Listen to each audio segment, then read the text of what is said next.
Movie की शुरुआत में हम कुछ रॉबर्स को देखते हैं जो पुलिस की गाड़ी से बचकर भाग रहे थे। इसके बाद हम एक आदमी को देखते हैं जिसका नाम हैंकॉक होता है। वह सो रहा होता है। तभी एक छोटा लड़का हैंकॉक के पास आता है। वह उसे रॉबर्ट्स के बारे में बताता है, लेकिन हैंकॉक उस बच्चे को जाने के लिए कहता है। वह बच्चा हैंकॉक को एस हॉल कहता है, जिससे हैंकॉक को गुस्सा आ जाता है और वह उड़ता हुआ रॉबर्ट्स के पास पहुंचता है और उनकी गाड़ी में बैठ जाता है। हैंकॉक रॉबर्ट्स को सरेंडर करने के लिए कहता है, लेकिन रॉबर्ट्स उसकी बात नहीं सुनते और हैंकॉक पर फायरिंग शुरू कर देते हैं, जिससे हैंकॉक के आई ग्लासेस टूट जाते हैं। इसलिए हैंकॉक रॉबर्ट्स पर गुस्सा हो जाता है और उनकी कार को अपने पैरों से रोक देता है। इसके बाद वो कार को लेकर उड़ जाता है और बिल्डिंग्स को तोड़ते हुए रॉबर्ट्स की कार को एक नुकीली चीज पर फेंक देता है।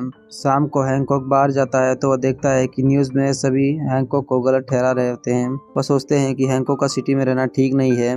नेक्स्ट सीन में हम रे को देखते हैं जो ऑफिस में अपने प्रोजेक्ट को दिखाता है। वह सभी से गरीबों को फ्री में दवा देने के लिए कहता है, लेकिन रे के बॉस को ये आइडिया अच्छा नहीं लगता, इसलिए वो रे को जाने के लिए कहता है। रास्ते में रे जाम में फंस जाता है। तभी दूसरी तरफ से ट्रेन आने लगती है। रे कार को खोलने की कोशिश करता है, लेकिन रे की कार का डोर नहीं खुलता। तभी यहाँ हैंकॉक आ जाता है और वो रे की कार को उठाकर पीछे फेंक देता है, जिससे रे तो बच जाता है, लेकिन ट्रेन हैंकॉक से टकरा जाती है और ट्रेन के पीछे के डब्बे इधर उधर गिरने लगते हैं। सभी हैंकॉक को भला बुरा बोलने लगते हैं और हैंकॉक को वहां से जाने के लिए कहते हैं। तभी रे कार से बाहर आता है। वह हैंकॉक को थैंक यू कहता है, क्योंकि हैंकॉक ने उसकी जान बचाई थी। रे हैंकॉक से कहता है, मेरी कार खराब हो गई है, इसलिए क्या तुम मुझे घर पर ड्रॉप कर दोगे।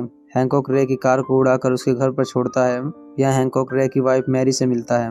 रे हैंकॉक को घर पर खाने के लिए इनवाइट करता है, तो हैंकॉक भी मान जाता है।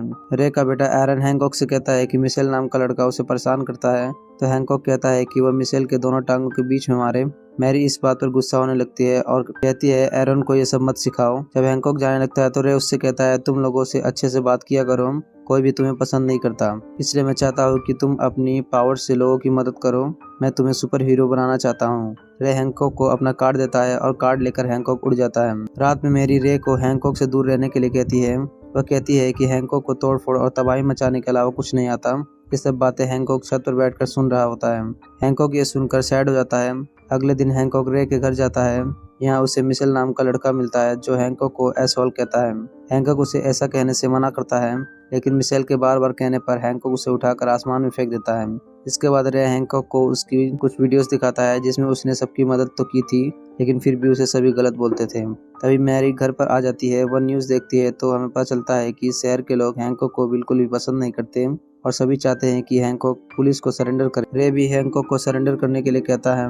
हैंकॉक मीडिया के सामने अपनी गलती मानता है और खुद को सरेंडर कर देता है। जेल में हैंकॉक को पहले से कुछ प्रिजनर्स मिलते हैं जो हैंकॉक को परेशान करने लगते हैं। हैंकॉक उनसे कहता है कि मैं तुम लोगों से लड़ना नहीं चाहता हूँ, लेकिन फिर भी न मानने पर हैंकॉक एक आदमी का सिर दूसरे आदमी के पीछे डाल देता है। अगले दिन रे हैंकॉक से मिलने जेल में जाता है। वह हैंकॉक को बताता है कि उसे जेल में लड़ाई करने की वजह से 8 साल की कैद हुई है। यह सुनकर हैंकॉक को गुस्सा आ जाता है और वह जेल से भागने की सोचता है, लेकिन रे उसे समझाता है कि अगर वह जेल में रहेगा तो बाहर क्राइम रेट बढ़ता जाएगा और गवर्नमेंट को उन्हें रोकने के लिए तुम्हारी जरूरत पड़ेगी, इसलिए उन्हें तुम्हें रिहा करना ही पड़ेगा। अब हैंकॉक जेल में सभी के साथ रहने लगता है। न्यूज में दिखाया जाता है जब से हैंकॉक जेल में गया है शहर में क्राइम रेट 30% बढ़ा है। वह हैंकॉक से मिलने आता है और हैंकॉक के लिए एक सुपर हीरो सूट लाता है, लेकिन हैंकॉक उसे पहनने से मना करने लगता है। हैंकॉक कहता है 2 हफ्ते हो गए हैं और अभी तक किसी को मेरी जरूरत नहीं पड़ी।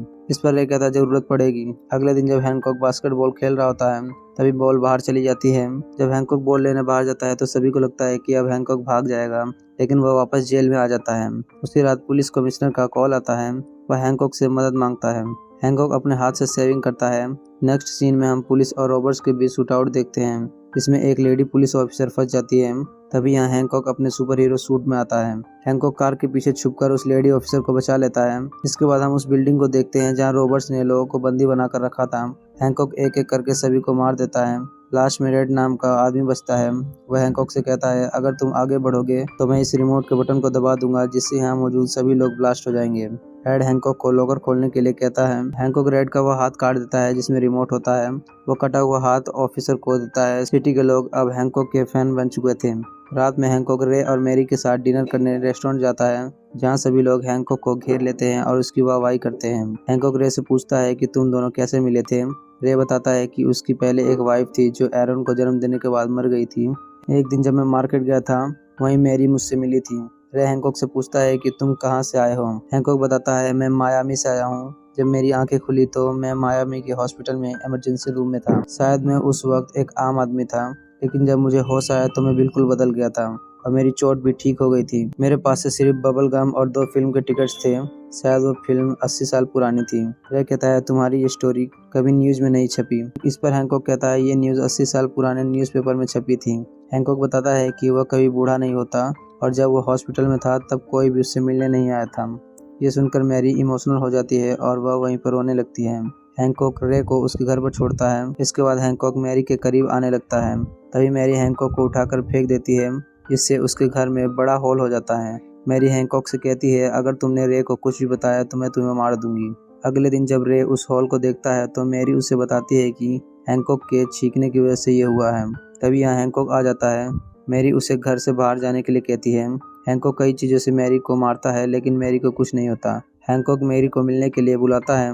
दूसरी तरफ जेल में रेड हैंकॉक को मारने की प्लानिंग करता है। अब मैरी हैंकॉक के पास जाती है। हैंकॉक पूछता है कि हम कौन हैं और तुम मेरी जैसी ही हो। मैरी बताती है पहले लोग हमें गॉड और एंजल्स कहते थे और अब हमें सुपर हीरोज मानते हैं। हैंकॉक कहता है मेरा तुमसे क्या रिश्ता है। मैरी कहती है हम ब्रदर सिस्टर हैं। हैंकॉक कहता है तुम झूठ बोल रही हो और मैं ये सारी बात रे को बताने जा रहा हूँ। और ये कहकर हैंकॉक शहर की तरफ जाने लगता है। मैरी एक ट्रक हैंकॉक के ऊपर देकर मारती है। चारों तरफ तूफान चलने लगता है और दोनों लड़ते लड़ते रे के ऑफिस के बाहर आ जाते हैं। रे भी उन्हें देख लेता है। मैरी उड़ते हुए अपने घर पहुंचती है। तभी यहाँ हैंकॉक आ जाता है। मैरी बताती है मैं भी हैंकॉक की तरह ही हूँ। बाकी जोड़ी ने शादी कर ली इसलिए वह मर गए। वह बताती है कि हैंकॉक उसका हस्बैंड है और वह कहीं भी चली जाए हैंकॉक उसे ढूंढ लेगा। मैरी बताती है कि हमने कभी शादी नहीं की इसलिए हम अभी तक जिंदा हैं। उसी रात हैंकॉक एक वाइन शॉप में जाता है। न्यूज में दिखाते हैं कि रेड जेल तोड़कर भाग गया है। वाइन लेने के बाद जब वो पे करने जाता है तो शॉप का ओनर हैंकॉक को इशारा करके बताता है कि टेबल के नीचे कोई है। हैंकॉक एक आदमी को खींचकर बाहर फेंक देता है। दूसरा आदमी हैंकॉक को शूट कर देता है। हैंकॉक दूसरे आदमी को भी मार देता है, लेकिन इस बार हैंकॉक को भी गोली लग जाती है, जिससे वह वहीं पर गिर जाता है। हैंकॉक को जल्दी से हॉस्पिटल लाया जाता है। न्यूज में चारों तरफ हैंकॉक की बात होने लगी थी। मीडिया वाले रे से पूछते हैं कि वह कौन सा वेपन था जिससे हैंकॉक घायल हो गया। जब रे लिफ्ट से आ रहा होता है तब हम रेड को देखते हैं जो हैंकॉक को मारने के लिए हॉस्पिटल आ चुका है। मैरी हैंकॉक से मिलने हॉस्पिटल जाती है। वह कहती है ये मेरे पास आने का नतीजा है। तुम इंसान बनते जा रहे हो। तुम जितना मेरे पास आओगे उतने ही कमजोर हो जाओगे और मुझसे दूर जाते ही तुम्हारी सारी पावर्स वापस आ जाएंगी। तुम जब मेरे पास आते हो तुम्हारी जान को खतरा होता है। तभी यहाँ रेड और उसके साथी आ जाते हैं। वह मैरी को गोली मार देते हैं, जिससे हैंकॉक को गुस्सा आ जाता है और वह एक एक को बहुत बुरी तरह मारता है। लास्ट में रेड बचता है जो हैंकॉक को गोली मारने लगता है, जिसका असर मैरी पर भी देखने को मिलता है। रे रेड का दूसरा हाथ भी काट देता है। सबको लगता है शायद हैंकॉक और मैरी मर गए हैं। तभी हैंकॉक को होश आ जाता है। वह मैरी से दूर जाने के लिए बिल्डिंग पर से कूद जाता है और गिरते पड़ते हुए मैरी से दूर चला जाता है, जिससे मैरी भी ठीक हो जाती है। सीन शिफ्ट होता है और 1 महीने बाद का समय दिखाया जाता है। रे और मैरी बाहर घूम रहे होते हैं। तभी हैंकॉक का कॉल आता है। वह रे को ऊपर देखने के लिए कहता है। जब रे ऊपर देखता है तो उसे मून पर ऑल हार्ट सिंबल दिखाई देता है, जो हैंकॉक ने रे के लिए बनाया था। इसके बाद हैंकॉक एक बिल्डिंग के ऊपर से छलांग लगाता है और बिल्डिंग के बीच में उड़ने लगता है और मूवी यहीं पे एंड हो जाती है।